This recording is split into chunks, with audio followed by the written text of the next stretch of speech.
तो भाई यहाँ पर हम देखने वाले हैं एप्लीकेशंस ऑफ डिफरेंशिएशन में सबसे पहली एप्लीकेशन, और ये एप्लीकेशन है रेट चेंज की।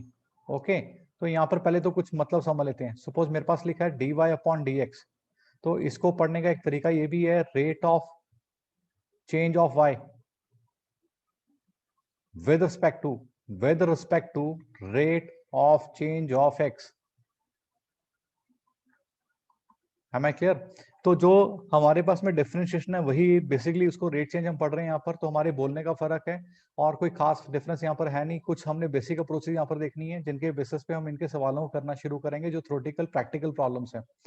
नाउ सेकंड पॉइंट है हमारे पास में, अगर खाली वर्ड कहीं लिखा होगा रेट ऑफ चेंज, तो इसको ध्यान देना, रेट ऑफ चेंज ऑफ, मान लो आपके पास लिखा है x, तो इसको हम dx बाय dt लिखेंगे।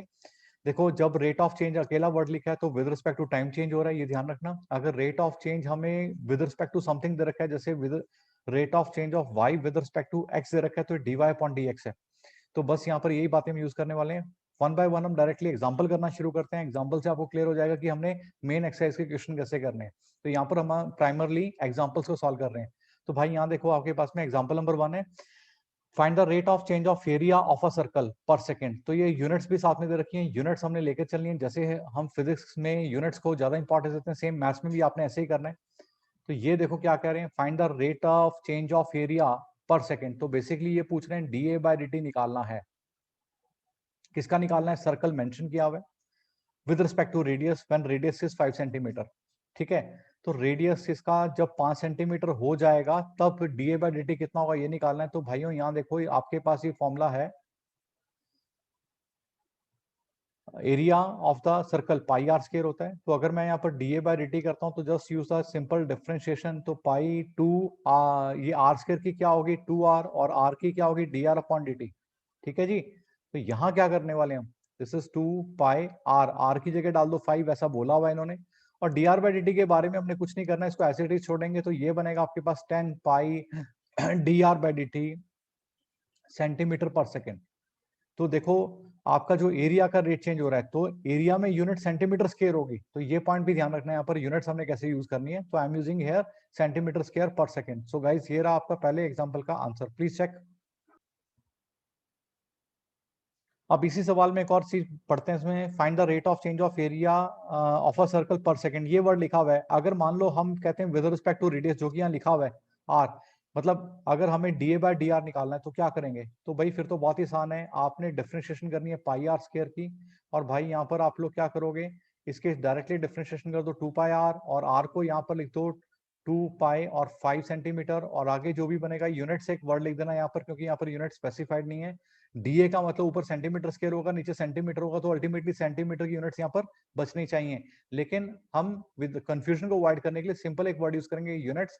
तो यहाँ ये आंसर आएगा 10 pi units. Am I clear?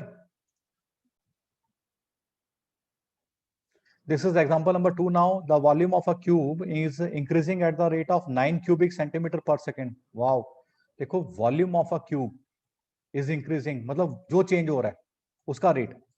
और इसमें दे रखा है d a by d v by d t. कैसे भाई? 9 क्यूबिक सेंटीमीटर पर सेकंड, तो पर सेकंड तो dt नीचे आना चाहिए, तो 9 क्यूबिक सेंटीमीटर पर सेकंड। तो ये चीज पढ़नी बड़ी इंपॉर्टेंट है, बड़े केयरफुल इसको पढ़ना है। How fast the surface area is increasing. अच्छा क्या मेंशन किया है? क्यूब मेंशन किया भाई, ये भी देख लेना, ताकि हमें फॉर्मुलाज लगाने आसान हो। ऐसा ना हो क्यूब का फॉर्मूला है और हम लोग उसमें एरिया ऑफ सर्कल लगा रहे हो, है ना, थोड़ा सा हमें फॉर्मुलाज अच्छे से पता होने चाहिए। How fast the surface area is increasing when the length of the edge is 10 centimetre. Okay fine बेटा, वॉल्यूम का फॉर्मूला अगर क्यूब है और हर एक साइड एक्स है तो एक्स क्यूब, सरफेस एरिया होगा 6 एक्स स्क्वायर। इन्होंने पूछा है कि आपका d s by d t कितना है। ठीक है, जब आपके पास में साइड की जो वैल्यू है 10 सेंटीमीटर होगी, तो मैं यहाँ पर एक काम कर रहा हूँ, सबसे पहले मैं कर रहा हूँ डीवी बाय dt। तो ये बनेगा मेरे पास में d 3x square and dx by dt, पहली बात। दूसरी बात है, मुझे यहाँ पर ds बाय dt भी चाहिए, क्योंकि अल्टीमेटली तो यही निकालना है। ये बनेगा 12x dx बाय dt। सोचो कैसे आया। अब इन दोनों एक्सप्रेशन को डिवाइड कर देते हैं।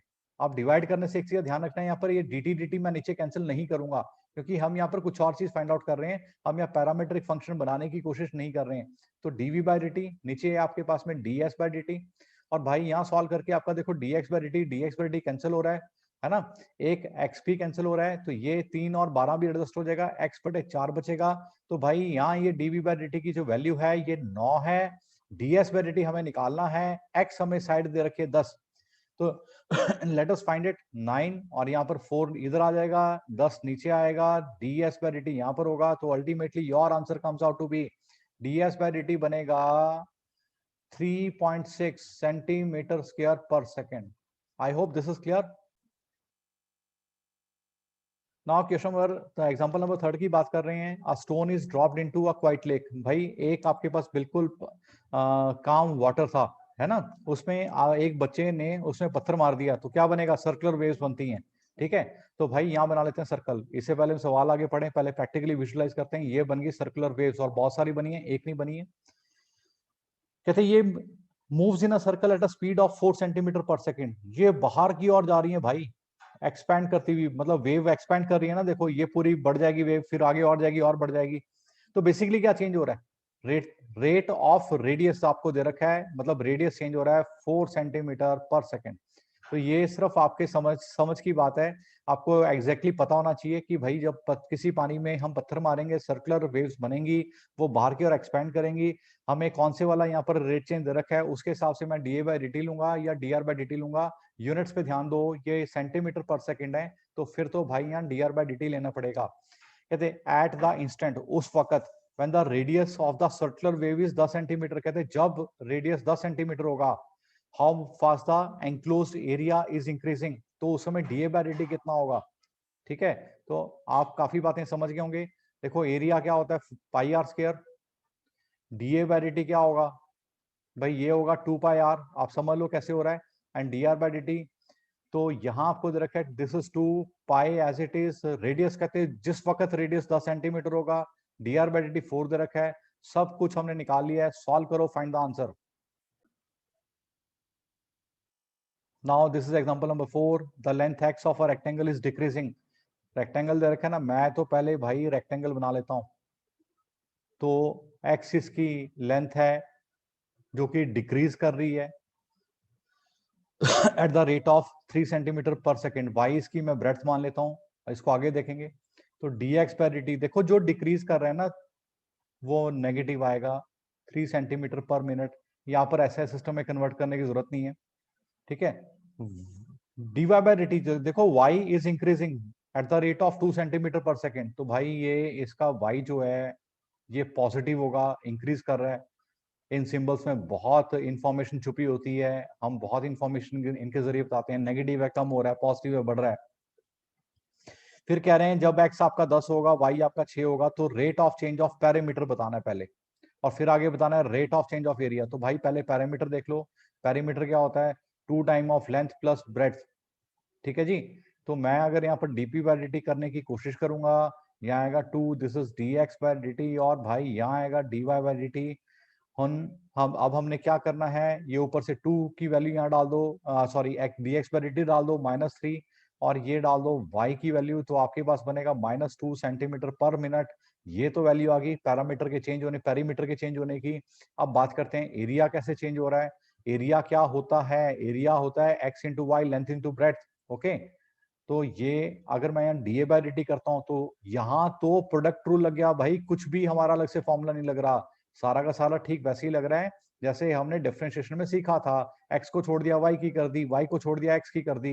भाई x कितना है यहाँ पर 10 है, लिखा हुआ है सवाल में, ध्यान से पढ़ो। y d y by d t कितना है, 2 है।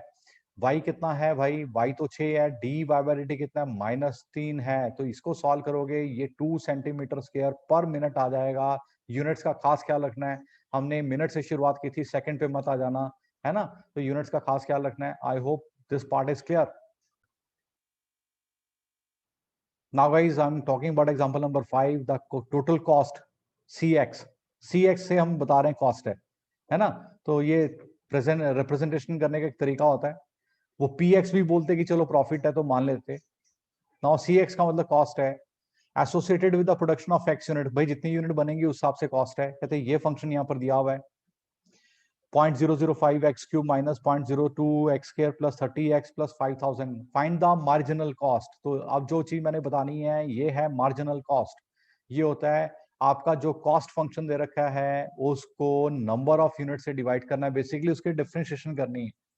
ठीक है, तो हम तो वही बात करेंगे जो हमें, जिसके हिसाब से हम यहाँ क्वेश्चन कर सकते हैं। मार्जिनल कॉस्ट पढ़ने के लिए आपको स्पेशली आप इकोनॉमिक्स पढ़ लो। वैसे तो हम इसको कहते हैं कि हर एक एक्स्ट्रा यूनिट बनाने के लिए और कितनी एक्स्ट्रा कॉस्ट आ रही है, इसे हम मार्जिनल कॉस्ट कहते हैं। बट यहाँ पर हमारे लिए डीसी बाय डी एक्स है, मतलब कॉस्ट फंक्शन की differentiation with respect to x.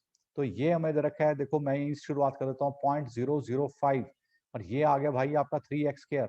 इसका अगला पार्ट -0.02, और ये आ गया 2x। इसका अगला पार्ट +30, है ना। और आगे तो मैं लिखूंगा ही नहीं, और इन सब के अंदर आप x को डाल दो। इन्होंने बोला हुआ है marginal cost when 3 units are produced, right.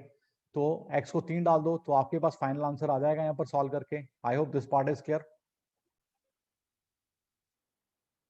Now example number 6, यहाँ पर लिखा है total revenue in rupees. Revenue का मतलब इनकम होता है। Received from the sale of x unit of a product is given by. तो यहाँ पर एक रेवेन्यू फंक्शन आपको दे दिया है, find the marginal revenue when x is 5। तो भाई कुछ नहीं करना, आपके पास r दे रखा है, ये है 3x² प्लस 6x प्लस 5। हमें मार्जिनल रेवेन्यू निकालना है जो कि dr बाय dx होगा। तो ये बन रहा है 6x प्लस 6। x की वैल्यू 5 दे रखी है, यहाँ पर डाल दो 30 प्लस 6, तो ये बनेगा 36। So that is the marginal revenue in this case.